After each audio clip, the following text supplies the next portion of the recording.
Hello, my dear friends. How are you? I am doing fine. It's finally raining in San Antonio, in Texas. So we really needed the rain, so that's good. So I'm going to wait a few minutes so that we can have some more people looking at us. And I know that you will connect. Anna, are you there? She usually is around, and thank you very much for your preference. And we didn't upload anything this past weekend, because of computer trouble. But we will be back to normal soon.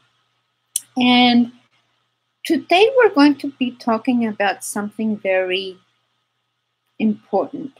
So what happens is that when you make a project, and I'm going to give you a very, very simple example, like very basic. So what if I made this washcloth, which you will see we have the instructions on YouTube. So we have this washcloth. I want to know if I can make another washcloth the same as this with this yarn. So I know for sure that I can make two washcloths with one skein of yarn, with one ball of yarn. But I don't really remember what I did with this yarn, so I really need to know if I can make this one with this amount. So what you can do is, I know for sure that this yarn, not the colored one, but the one that is just plain colored like this. This is called I Love This Cotton. It's from Yarn Bee. They both are. But see, this is the plain color, and this is a variegated color. This one here has 180 yards. It's 5 ounces. And this one here is 153 yards, and it's 3 ounces. But I can get 2 washcloths out of this one. And out of this one, I can get like 2.5. So that I know for sure. Now, in order to know if this is enough to make this, so you take your kitchen scale, and this is a bit primitive. So you put your yarn in a kitchen scale and see how much it weighs, because it needs to weigh the same or more than your washcloth. So you weigh your washcloth, and you know that this is a little bit less than 2 ounces. And so you weigh this, and okay, I'm going to have enough. So weighing your yarn can be a way of knowing how much yardage you need. And so let's see who's in. Okay. Hi, Anna. Hi, Rosita. Marina, thank you, Melania. Okay. Hi, how are you doing? Thank you very much for being with us. So that is that for the washcloth. You do need to have 153 yard. No, this is 153 yards. So this one is 153, and this one here is 180. So I know that I do need to have 95 yards to make my washcloth. No, 76. So the normal weight, this is the weight of this is 3 ounces, and this is 5 ounces. So I do need 1.5 ounce at least to make a washcloth. So as far as yardage, I need 76. I need 76. Now, for example, I got 2 washcloths out of one of the I Love This cotton. But what if I have the sugar and cream? And now I want to make the same washcloth with the sugar and cream, and I want to know if I can get 2 washcloths out of the same, since it weighs, I think it weighs 1.5, 2 ounces. This one weighs 2 ounces, but even if it says a number 4 yarn, this is also saying a number 4 yarn. It doesn't have as much yardage. So the yardage is very important. You do need 76 yards to make a washcloth. And this one has 95 yards. So that means, no, you can only get 1 washcloth out of the sugar and cream balls. Only 1. Unless you want to buy several and then you can, tie in and make several. But you would have to buy several of the balls and find the same dye lot and everything. But you can only get 1 washcloth out of this. Now, let's talk about another example. I am making a cowl, and this is from the knit crate that we get.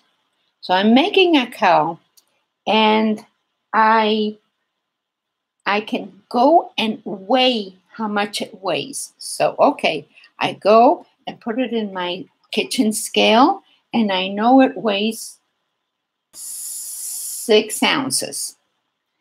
But I don't know if I'm going to have enough with the rest of the yarn. I don't know if I'm going to have enough to make another cowl. So I go here and on my kitchen scale, and no, I don't have enough for another cowl. It is not enough. So what I can do is measure the cowl, how wide and how long it is, see how much those square inches weighs, and then I know for sure that I can make 2 fingerless gloves, a pair of fingerless gloves with this yarn to go with a cowl, which would look very, very pretty. That I know I can do. So this is something that it's very important. You really whoops, I'm sorry for the noise. So you really need to know if you're going to make another project, if it's the same or different. You do need to know the yardage of your yarn if you don't know how much, the weight of your yarn, because it's very difficult to just pick up your yarn and start measuring how many yards you have. It's not going to happen. So weigh it.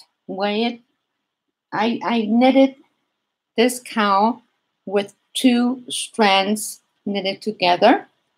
So therefore I need to weigh the 2 yarns to have the same stitch with the same needles to make the fingerless gloves. So it's important, because you can come up with beautiful stuff with that way, because sometimes you don't know, you have leftover yarn and you don't know what to do with it. For example, when you're making a very pretty cowl with this yarn. So I'm making a cowl with these 2. Let me show you the other one. And I'm knitting 2 together, and they're also from Knit Crate. Very pretty yarn.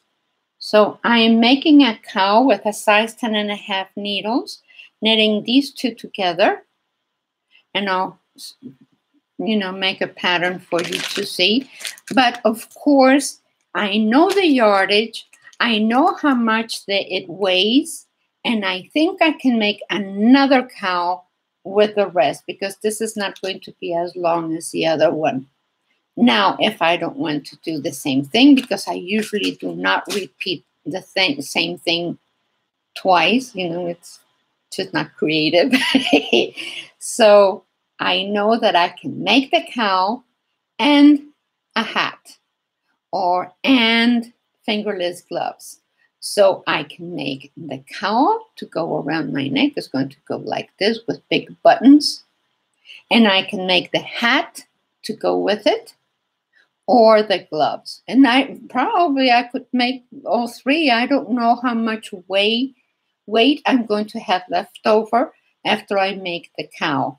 But I can decide that later, and I can decide if I want either hat or the gloves or both. So it's important that you weigh it. I don't have a very good kitchen scale because I don't use it that much, but I think I'm going to have to get one for my yarn. I don't use it in the kitchen, but I do use it for yarn. So this is very important. And yes, Monica, you see, you have a ton of leftover yarn and you want to figure out what to do with it. And sometimes you can pick up one strand of one yarn, let's say a strand of number 4 yarn, and put it together with a strand of a fingering yarn. Okay, so now instead of knitting it with a size 8 knitting needles, which is called for number 4 yarn, you can use probably a 10 or a 10.5 because you're knitting the two together. Because you have leftover yarn, you can use it for hats or gloves or small cowls. And it's just being creative. You can do a whole bunch of, please do a tutorial on the cowl and hat. Yes, I will. This yarn is very pretty. This is from Knit Crate, and we receive it for them. And I'm going to be we're uploading the instructions on how to make this cowl. It's really, really gorgeous. So you go like this, and you fold it and put it on again. And I still have to weave the ends, but this is a very pretty thing. And I already uploaded the instructions, and Anna's the one that's in charge of. We have a lot to show you. We just need the time. And but thank you very much for being with us. And Anna and I love you. And see, she's everywhere.